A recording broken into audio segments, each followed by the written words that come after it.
belt sander is used to sand the main field of the floor for speed and aggressiveness. As much as possible, we want to keep all of the sander's wheels on a smooth, freshly cut surface. If we move from right to left, the leading left-hand wheel will always be rolling on an uncut surface, causing irregularities in the floor to be transferred back onto the floor. Always move left to right in order to keep your belt machine sanding as smooth as possible. Sanding in a forward direction removes some finish, but the backward pass in the same path creates a lot more cutting power since the machine is pulling against itself. The backward pass will help clean up the remaining finish as well as any loose wood fibers.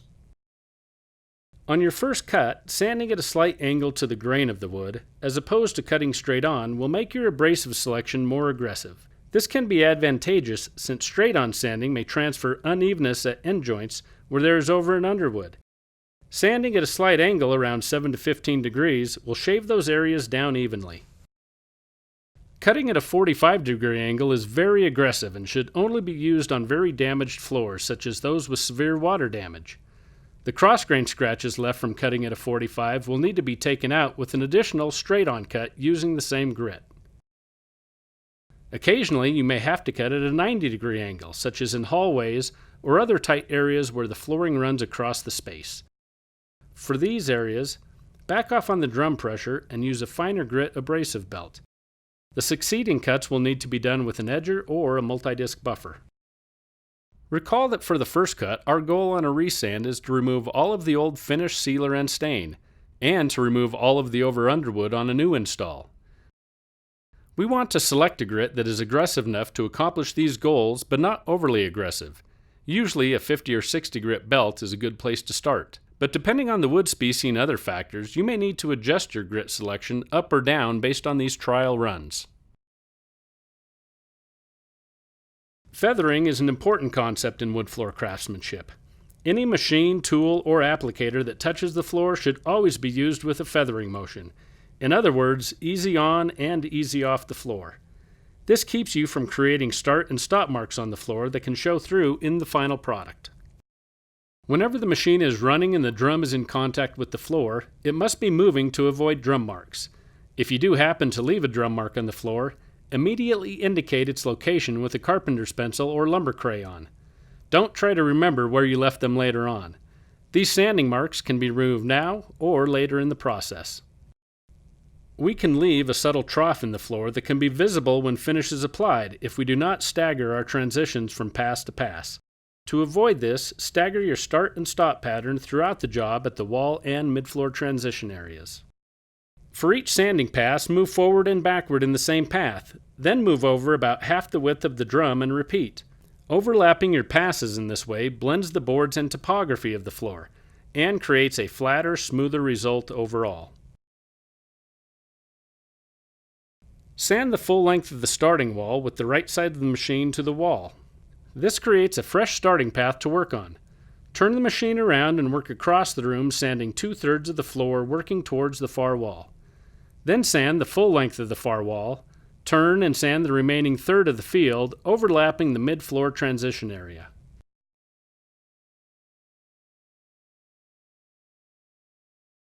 Part of the experience we provide to our customers is a virtually dust-free job site.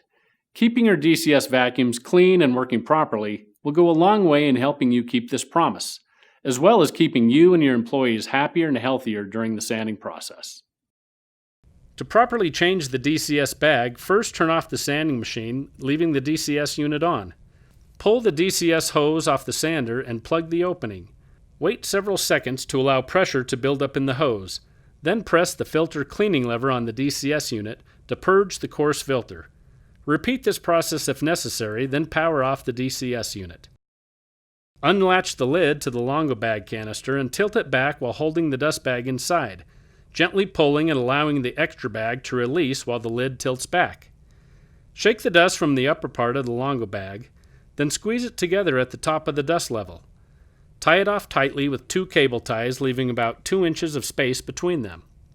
Cut the bag between the cable ties, then remove the full dust bag and dispose of it properly. Be sure to store it away from the house and any vehicles until the end of the day. Fold over the loose end of the Longo bag and secure it with an additional cable tie. Don't trim the cable ties, as this might create sharp edges that can puncture the bag.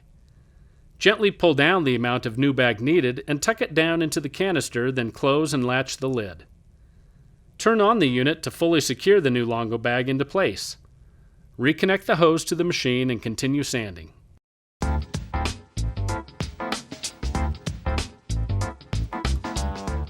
The edger is used along wall edges and other detail areas not accessible by the belt sander. Working around the room in a clockwise direction will allow you to cut with the leading edge where there is more pressure, and feather with the following edge where there is less pressure. This will give you an aggressive cut without leaving deep edger swirls, which can take a lot of time to remove in subsequent stages. Likewise, working the wrong way around the room with the edger will leave heavy swirl marks. And of course, a floor without edger marks is one of the things that sets apart the true professional from the novice. As with grit selection for the belt sander, we want to start with a grit that is aggressive enough without being overly aggressive. This can vary depending on the floor condition, wood species, and other factors. Test a starting grit with a couple short passes and adjust up or down as necessary. Applying the soft side of a Velcro strap to the base of the edger is an easy and effective way to protect trim work from bumps and scratches while edging. Clocking refers to how you turn the edger during use. Whether you're edging along open walls or along butt-in walls, you need to know where and how the edger is cutting. You can gauge the aggressiveness of the edger by knowing its cut point in relation to the grain of the wood and clocking the edger accordingly. Understanding this concept is crucial to quality edging. Be sure not to grind the edger through corners. This will create a dig or ski slope in the floor that is difficult to remove. Instead, edge and feather up to the corner, then pick up the edger and move it to the other side. Feather it straight back close to the corner and quickly work away. Another method is to feather swing the edger through the corner area, but not lingering. This helps to open up the finish and stain in those areas, which should make your scraping process easier. Working in short sections with the edger perpendicular to the wall, start from the field or sanded area and work toward the wall, moving the edger from side to side in wide sweeping motions. When the first section is cleanly sanded, move to your right and repeat the process. Change the clocking of the edger to cut cross grain or with the grain as needed. In some cases, cutting cross grain on the first cut is better for flattening the floor and removing old finish and stain. Then edging with the grain on your final cut to minimize the chance of leaving any edger marks. The most common method used for edging butt-end walls is the J-turn method. Working cross grain, move the edger side to side to flatten and remove old stain and finish. Then clock the edger to align the cut with the grain and move in slow clockwise oval motions. If done correctly, this method will leave much fewer scratches to clean up later. A bright work light placed at a low angle can also be a great help in seeing any scratches left from edging, and also helps to reveal sander streaks or chatter marks left from the belt sander. The floor should always be thoroughly vacuumed in between cuts to remove any stray grit.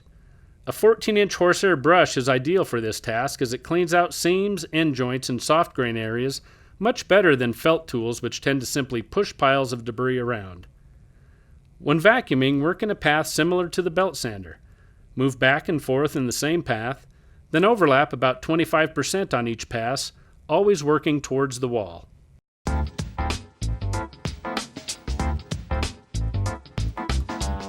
After the floor has been sanded to raw wood, it can sometimes be difficult on the next cut to identify where you've been, especially on floors with lots of rooms, corners, and other detail areas. Taking a carpenter's pencil or lumber crayon and quickly marking the entire floor will help you easily spot any areas you might miss on your next cut. The reason we perform multiple sanding cuts is to remove deeper scratches from previous cuts, creating a smoother and finer surface for our finishing system. Sanding paper comes in these standard grit progressions. An important rule to remember in grit selection is to never skip more than one level of grit. For example, if you used a 40 grit on your first cut, skip 50 and go to 60 for the second, then skip 80 and move up to 100 for the third cut. Proper grit sequence creates a smooth, even surface that is the ideal base for stain, sealer, and finish application. To get ready for the second cut, first make sure the power cord is disconnected. Quickly check the drum, travel roller, and wheels. Vacuum or remove any debris or buildup if needed.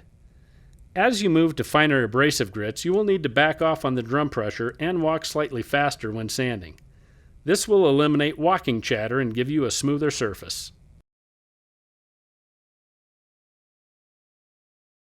Just like on the first cut, sand the full length of the starting wall to create a fresh path. Turn the machine around and begin sanding across the room, this time working in straight lines as opposed to a slight angle. Work 1/3 of the room moving towards the far wall. Sand the full length of the far wall, turn around and work back over the remaining 2/3, overlapping your transition area. Recall that on the first cut we sanded 2/3 of the field, then the other third. By switching the transition areas between the first and second cut, we are able to blend the two cuts together smoothly. Many times, even if cutting the floor with 3 grits on the sander, we can stick with just 2 cuts on the edger. This is due to the fact that the scratches from an edger are easier to see than those from the sander, so we can see if our final edger grit is taking out all the previous scratches from the heavier grits. If the floor was really rough, damaged, or had years and years of finish buildup, then it's still probably best to 3-cut with your edger. Otherwise, a 2-cut will work a high percentage of the time. The floor should be thoroughly vacuumed between cuts to assure that any stray grit has been removed. This is especially important before filler application, since stray grit and wood dust will mix with the filler, making it thick and difficult to work with.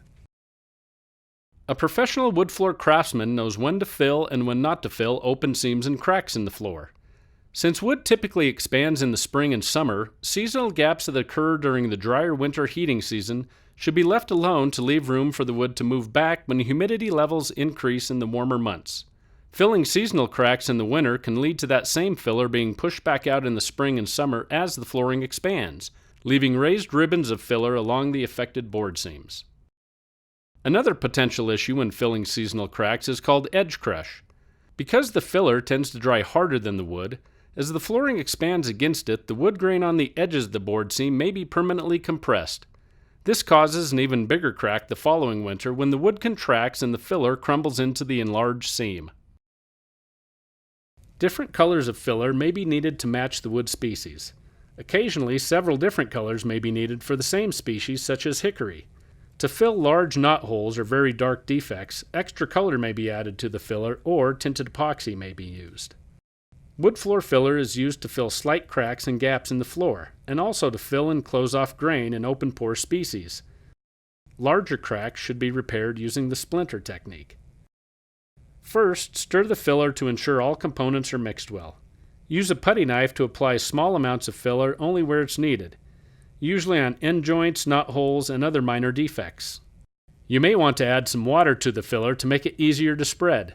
Don't exceed 1 cup per gallon though, because too much water will cause sagging and cracking, which you'll then have to fill again. Work the product into the seams and grain at a 45-degree angle to the flooring. This will prevent the filler from following the trowel back out of the floor. Press down with the trowel to minimize any filler left on top. Sanding off excess filler can be very messy and difficult. Make several passes over the same area to work the filler into the floor. Fill the entire floor, including the edges. Any skip spots will show through the finish in your final product, particularly with open pore species. As you work your filler puddle across the floor, the filler will thicken as it picks up wood dust. Do not put this thickened product back in the bucket. Throw it out and pour fresh filler for the next section. With sufficient airflow, filler should be allowed to dry overnight.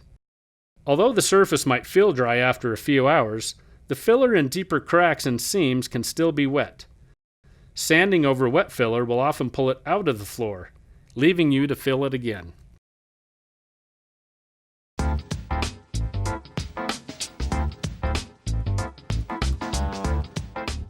For the final cut, make sure to use the same type of abrasive on both the sander and the edger, though grit choice may be different on each machine. Again, base your grit selection on what you used for the previous cut. If you used a 60 grit, skip 80 and use 100. If you used a 50 grit, skip 60 and use 80. Remember to never skip more than one level of grit. Quickly check the drum and roller while changing the belt, and if needed, vacuum off any debris. After changing the belt, adjust the drum pressure to the fine setting. Some professionals like to edge before sanding on the final cut, pulling their edge marks into the field where the sander can remove them. Others prefer to minimize edging by sanding first, getting as close to the wall as possible. Either of these methods will work, so go with whatever works best for you. First, sand the full length of the starting wall with the right side of the machine toward the wall. Turn the machine around and work half the length of the room, working across the room towards the far wall. Sand the full length of the far wall, then turn and sand the remaining half of the room, overlapping your transition area. Notice how we move the transition area again, this time to the middle of the room. Staggering our transition areas between cuts helps us to avoid any unevenness showing through in our final product. Just as we back off on the drum pressure for our final sander cut, we want to flatten and widen the cut on our edger to minimize and soften scratches on our final edging. To do this, adjust and lower the chassis on the rear wheels. Good edging technique is most important for the final pass. Any edger marks left after this point will need to be removed manually later on, which can cost you valuable time on the job. Control and clock the edger so that any scratches you leave are going with the grain as much as possible. Certain species of wood might require going all the way to 120 grit in order to minimize visible scratches. These are usually the very light or dark colored and very dense wood species, such as maple, Brazilian cherry, and ipe.